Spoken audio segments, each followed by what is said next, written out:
Hello, everyone, and welcome to Inspiration Innovation. In this series, I will be designing, testing, manufacturing, and building a remote control airplane made out of balsa wood. I love engineering and was inspired to start this project based on my fascination for the science behind planes. The software I will be using to design my plane is called Autodesk Fusion 360 and is available for free for students. The link to the download is in the description. To start this project, I did an immense amount of research on the science behind lift and airfoils. But what is an airfoil and how do they work? Airfoils are structures that produce a lift force when moving through a fluid. They are also designed to minimize the amount of aerodynamic drag. These are examples of different types of airfoils. Each airfoil is designed differently to accommodate design constraints and desired results. There are examples of airfoils all around us in everyday life. For example, if you look at a cross section of a bird wing, you'll notice that it is an airfoil. So, how do airfoils work? Well, we can apply Newton's third law of motion, which states that for every action in nature, there is an equal and opposite reaction. For example, imagine you're swimming in water. You are exerting a force on the water by paddling with your arms and kicking with your legs. The water is exerting an equal force on you in the opposite direction, which allows you to move forward through the fluid. Okay, now we can move on to something even cooler, the Quanda effect. The Quanda effect is defined as the tendency of a fluid to follow a curved surface. This is caused by low pressure between the fluid and the curved surface. The Quanda effect can be demonstrated using any curved surface and water. For example, when pouring water from a mug with a curved edge into another mug, the fluid follows the curved edge of the first mug all the way to the bottom. Now that you understand Newton's third law and the Quanda effect, we can apply this understanding to airfoils. If you analyze an airfoil, you'll notice that the leeward side of the airfoil, the side that is furthest away from the fluid, is curved downward. This displaces the fluid, in this case air, downward because of the Quanda effect. And since for every action there is an equal and opposite reaction, the fluid reacts by applying an upward force on the airfoil. This is aerodynamic lift. Another way lift is produced is by angling the wings upward. This is called the angle of attack. The greater the angle of attack, the greater lift force, to an extent. If the angle of attack is too great, this will cause the flow to separate and not follow the curved path of the top of the airfoil.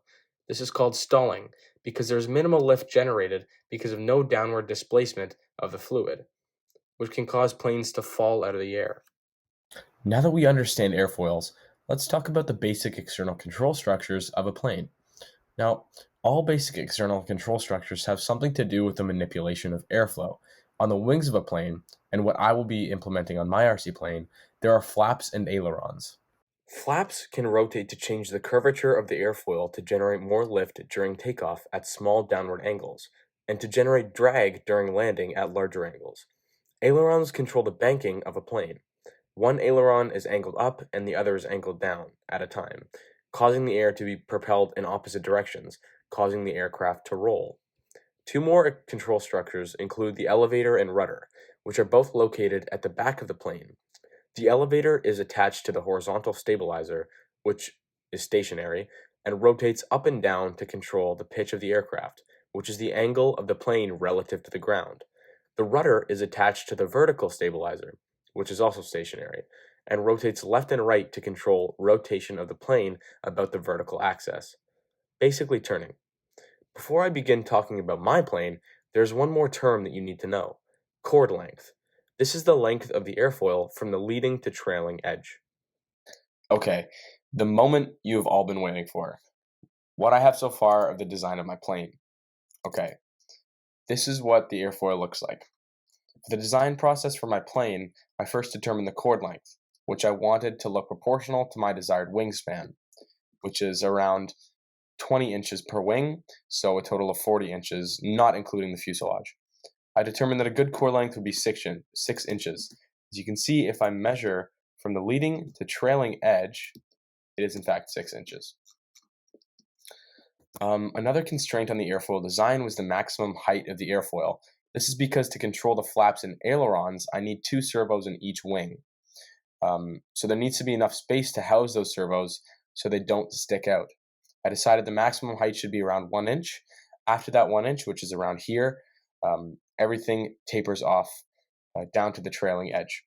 For the airfoil design itself, as in how it's shaped, I tried in the beginning to use airfoil generating software, but I couldn't download it properly, so I just decided to design it freehand until I thought it looked good. This is what the airfoil sketch looks like. The dimensions in this part look a bit sketchy. That's because, as I said, I just freehand designed this with splines and then dimensioned it after. Okay. After this, I used percentages of the chord length to determine the length of the flaps and the ailerons, which you can see in the first iteration of the whole wing assembly right here.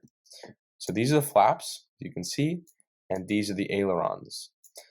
And using just the percentage of 6 inches, I got the length from the trailing edge to the start of the flap and the trailing edge to the start of the aileron, and then designed it around that constraint. After I had the full wing designed, which is right here, I needed to make sheet pieces because that's how I'm going to manufacture and build the plane, out of sheet balsa. If you're wondering how the plane will generate lift if there are only really skinny pieces attached to one another with gaps in between, the skeleton of the plane will be covered by a material specifically for RC aircraft, which is lightweight and durable.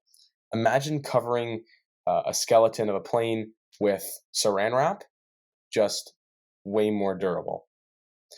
For the sheet pieces, I copied and pasted the general airfoil design, and then extruded it 1/8 of an inch, which is how thick the sheet balsa would be. Okay, this is what the sheet airfoil looks like. And as you can see, there's a cutout in the middle. This is so that wires can go through and spars can be attached to support the entire plane wing, which I'll get into later. For the sheet pieces and for this cutout, I copied and pasted the general airfoil design, which is this outer airfoil, and then dimensioned it differently so that the edges of the inner airfoil were around 3/16 of an inch away from the outer airfoil. So as you can see, I dimensioned it here, 3/16 away. I think I dimensioned it here as well, but I can't tell because of all the dimensions. And then 3/16 here. And if you're wondering what this circle is for, it's just when I was making sure it was the correct distance away, I created this so that I could see in the middle of two constraints, is it the correct distance away? And it is. Once I had made the general airfoil skeleton design, I copied and pasted these sketches into a new file and made the flaps. I also did the same for the ailerons. So for the flaps, you can see right here. For the flaps and ailerons, the pieces that rotate need to be attached to each other so they can all move with the same motion. For this reason, I made a spar that connects all of the rotating pieces together. And the spar connects to this slot in the flaps, as you can see here. So this is what the spar looks like. And it will be glued to that cutout so that all of them can move in unison and rotate basically at the same time. So, quick side note. As you can see, the material for all of the sheet pieces look like balsa wood. And to create this material, what I did, and I'll just do a quick demonstration, was right-click the component, go into physical material, and then at this point, I have, you can look through the Fusion 360 material library right here, and then go to something that looks like your desired material, which in my case was, I think oak wood. Yeah. So oak wood. So you drag it and drop it. Now you have oak in this design tab. Okay. So right click and duplicate the material, and then you can edit all the properties. Okay. So you can change the name balsa wood. Okay. Then you can go into the advanced properties and change things like the density, the conductivity, the specific heat capacity, etc. Okay, so that is how I made the physical materials. Um, there's another really handy tool. It's called the inspect tool. So I usually use it for measuring the distance between two edges, but it can be also be used to find out the center of mass of something. And this will be useful for me because it's good to get an idea of where the center of mass will be on the plane so that I can create a mass offset to get the center of mass to where I want it to be, which is usually right under the very start of the wings. This is important because if the center of mass isn't in the correct spot, um, the plane will not fly properly. Okay, back to the plane. For the front of the airfoil, since all airfoil pieces need to be connected, I designed two spars and cut out flat edges within the front of the airfoil so the vertical and horizontal spars could fit perfectly. So as you can see, here are the cutouts. This was where the vertical spar will go, and this is where the horizontal spar will go. So I'm going to show you an assembly of the full wing put together. This is what it looks like. As you can see, all of the spars are connected to the airfoil and to the flaps and then to the ailerons over here.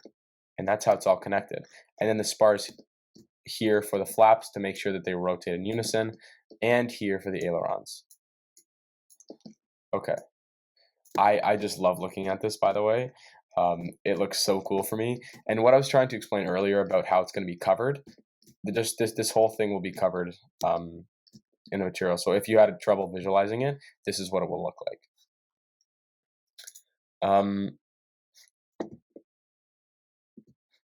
So the total weight right now of the assembly, if you right-click a component and click Properties, this is why I had to change the density earlier of the material, because I can get an accurate mass. So right now it's 0.623 ounces, or around 18 grams, which is pretty good in my opinion.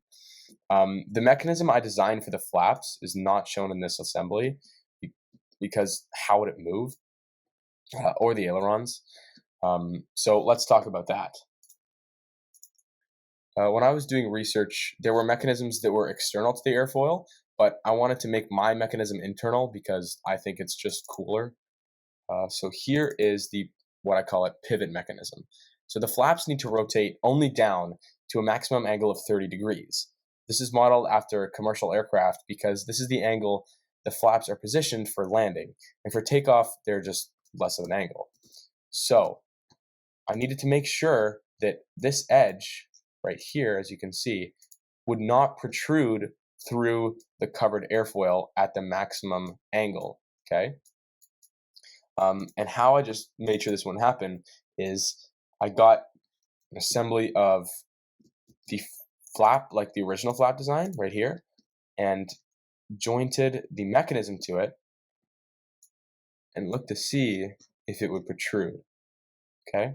As you can see, it doesn't, but earlier in the design process, I had this being a straight edge into a curve, and I had to actually create another edge and cut that part off to make sure that it wouldn't protrude through. So just quickly, this is how the mechanism will work. So this piece right here will be attached to a servo, which will rotate. This is a fixed point, which the servo will rotate about. And this is another fixed point that the actual flap will rotate about. And they're connected at this drill rod right here, okay? So as you can see, the servo only needs to rotate a small amount up, and the flaps will go to the desired angle downward. I'm currently working on the aileron mechanism, but it will just be a smaller version of the flap mechanism. This is all I've completed so far, but I have a few next steps I will implement before the next video. First, I need to figure out how I'm going to power the plane and all the electronics needed. I also need to decide whether I'll fly with one motor mounted to the front of the fuselage or two motors, one mounted to either wing. Also, I need to build a test section of the airfoil and test it in my school's miniature wind tunnel. I already have a laser cutting template designed and the assembly in Fusion. Also, I need to design the fuselage and figure out how to attach the wings to the fuselage, which is pretty important. An important message for everyone watching. At the end of this project, all of the CAD files and laser cutting program files will be open source so that anyone watching will have a place to start engineering. For me, when I was younger, I didn't know where to start, but I was so inspired to do something. The goal of this project is not only to learn and develop personally, but also to inspire others and give people somewhere to start if their passion is engineering. In future videos, once I've fully designed and manufactured all the pieces, I will be showing how to put it all together so anyone watching with access to some materials and equipment will be able to build it. Thank you all very much for watching, and have a nice day.